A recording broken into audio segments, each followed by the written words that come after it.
everybody. It is still not even 7 o'clock in the morning today. I'm getting ready for work, and since last night I've really been feeling there's a message for everybody that I'm ready to share. Probably not one you're anticipating, but I really felt like after last night's or early this morning's dreams, right before I woke up, that it was really imperative. I kept really getting a sense as I was waking up that we need to start talking about fear and dissonance, cognitive dissonance. And, I think these are probably words that everybody's familiar with. We've at least heard them thrown around, but I don't think we ever stop long enough to really understand. And right now, probably more than ever, fear is a widespread issue. And usually when I talk to people about fear, they'll say, well, I'm not scared. I can do the thing. I'm brave. But I think what we're missing is that it's not just about whether you're scared of something and you have the confidence or the courage or the bravery to do a thing. It's actually not about that. Those types of fears are often somewhat founded in some truth. In other words, swimming with a bunch of hungry sharks, probably a good time to be fearful, right? So, not to speak ill of our shark friends, but let's be honest, there's a danger that exists within that is a life-threatening type of danger. But most fears that we have are rooted in untruth. They're rooted in lies. They're rooted in an ego response. Our ego is attached to fear, and that's what informs the responses that we have to things. And so fear is usually telling you the thing that you're the most afraid of. Like, fear is just a symptom of a thing. Like, I'm afraid if I do the thing, then I'm not going to be liked. I'm afraid if I do the thing that I will be judged. I'm afraid to do the thing because I don't understand what's on the other side. What does that mean for me? What is my identity after this situation? What is blank? And so we get stuck in that cycle of finding the ego that's telling us that we don't belong, we don't matter, that it's a fight or flight constantly. Like, in other words, it's a constant state of trying to survive. Thriving isn't real. It's the opposite of all truth, okay? And so right now we're seeing a heightened sense of fear responses from people because most of us, I hesitate to say all because I'm sure maybe there's a small percentage somewhere, right? But, and all's going to get into our discussion on cognitive dissonance next. But I would say that most people have had fear responses coming up because of trauma triggers. And you just don't identify them as trauma. We all carry trauma triggers with us.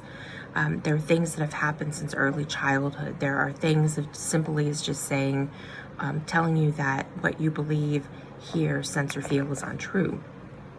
All of those things can create a place in you that's full of disease, that's full of a lack of trust, and it creates a very unsafe space within us. That's what that trauma can do.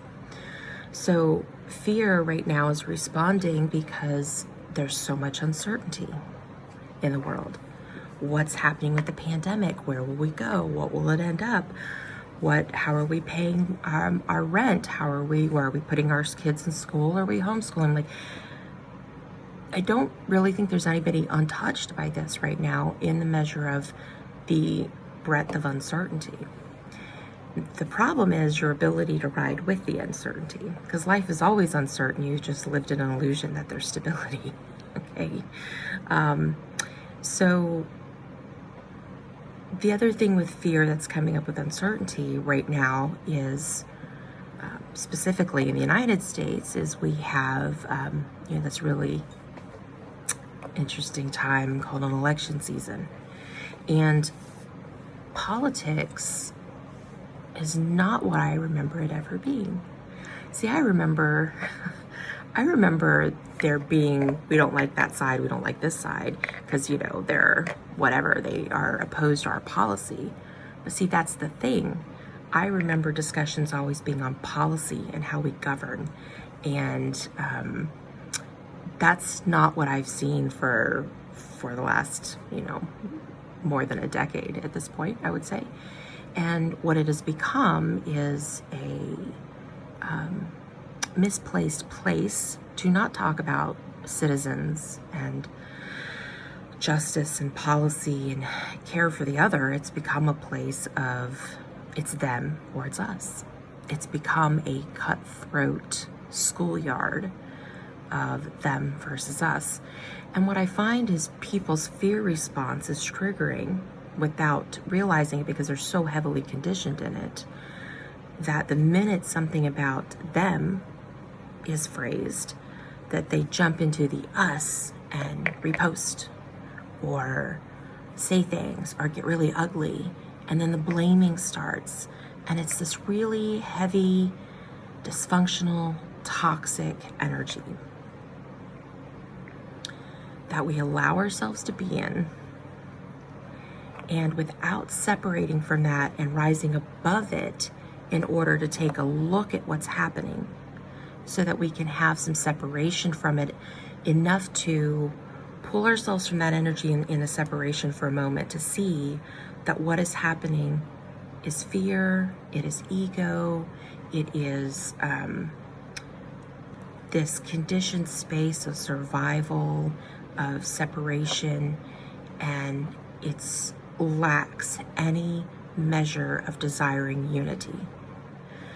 And it doesn't matter what side you align to from a policy standpoint, that shit doesn't exist anymore. Okay? Right now, this is just a fight to the death, so to speak. And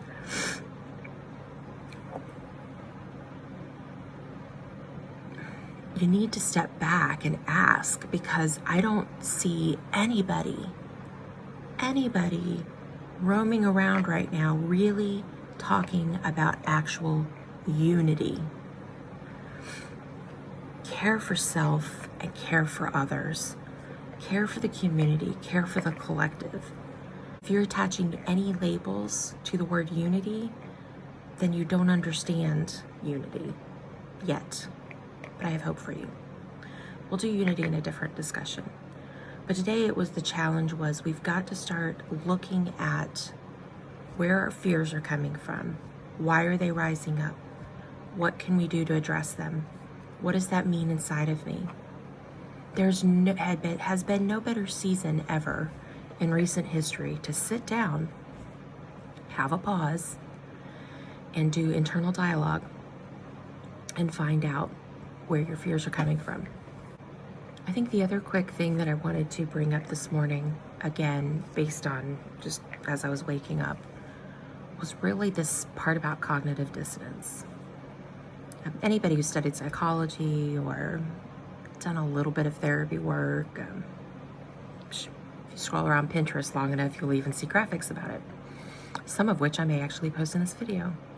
But cognitive dissonance, and this is the easiest way I've used to explain it to people.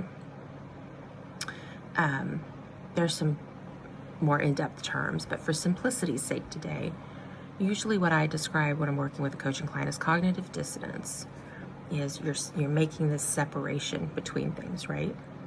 And you put things into one of two places. It's an all or nothing. It's a them and an us. And it's a direct, like opposite ends of the spectrum. And you have no middle ground when you have cognitive dissonance. The problem with that is it is such an unrealistic illusion and in such a dysfunctional response that informs your decisions. And it's what it does is it creates a blanket statement over a situation, over a group of people, and it's the most unfair view that you can allow yourself to take. it's not even about an unfairness to the other people. And I think this is an important distinction for a moment, since we're really talking about fear, which is triggered from an internal issue. Cognitive dissonance is an unfairness to yourself, because you're giving yourself inaccurate information to work with. Now, if this triggers something in you and you're like, oh gosh, I didn't realize I was doing that, do not judge yourself. Just full stop right there. You do the best you can with the information you have at hand in the moment. Now you have information at hand, you can make better decisions going forward. You can start to learn about what's going on inside of yourself. You can start to learn more about what's going on in the external world. But as much of a dumpster fire as our world is in 2020, and has been for a while, you're just actually seeing it play out in a very public way. As much of a dumpster fire as the outside external world is, everything going on right now is about the internal world. If you want to see the external world shift, it has to begin with the internal world. That is you. That is about yourself. It's not about anybody else. It's about what's going on in here. When this shifts and changes and is altered and begins its transformation process, when you step into that unraveling and deprogramming and deconstructing space, the space of the liminal, while the new is forming and finding itself and being healed and giving birth to that new you, the external world will shift. It has to. Because it's entangled with you, it has to shift because you've shifted. The energy that you sit in is the energy that's attracting or creating in front of you. It's being drawn to you. Okay? There's actually science behind that. It's not me and just a bunch of woo. So, understanding that what we're projecting out, what you're projecting out potentially, is not love. It's not healthy. It's not unity. It's not even a desire, a hope, or a freaking wish for unity or peace or anything else. It's just fear and more fear and more fear. And if we want to see our lives change, our relationships change, the systems, the institutions, the world at large shift and become a better world, better communities, better home lives, better personal life. If we want all of that to happen, we've got to begin to make the shift by doing the internal work so that the external starts to match where we're at.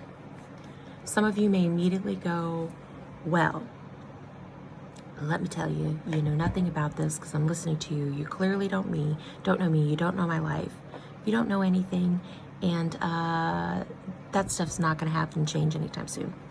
Well, you'd be wrong, because I've done the work myself, and I've come from a very deep trauma background that has continued to inform me with untruth, with lies, with fear.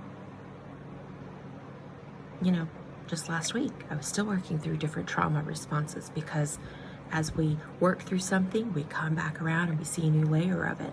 I've been on this spiral for some time, my friend.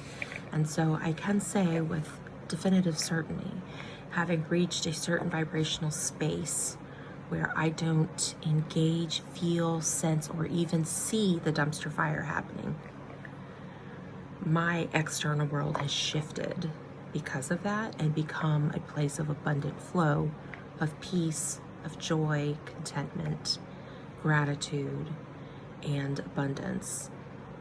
And my external world is responding to that and only giving me love and kindness back. So yes, it's truthful, it works, but it's a process because all of us have to begin to do the internal job, work with our shadows, do the internal job so that the external shifts in response in kind. Your external world is informed by your internal world. Okay, think that's enough for this morning. It's only Wednesday after all. I need to cut you a little bit of slack.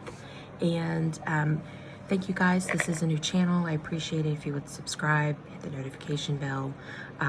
Because I have made the shift from the other work that I've been doing specifically into this channel in a way that we can talk more openly and freely and on a variety of topics. It's a very new channel, so I appreciate you being here and sharing with your friends. And that's it for today. See y'all soon. Bye.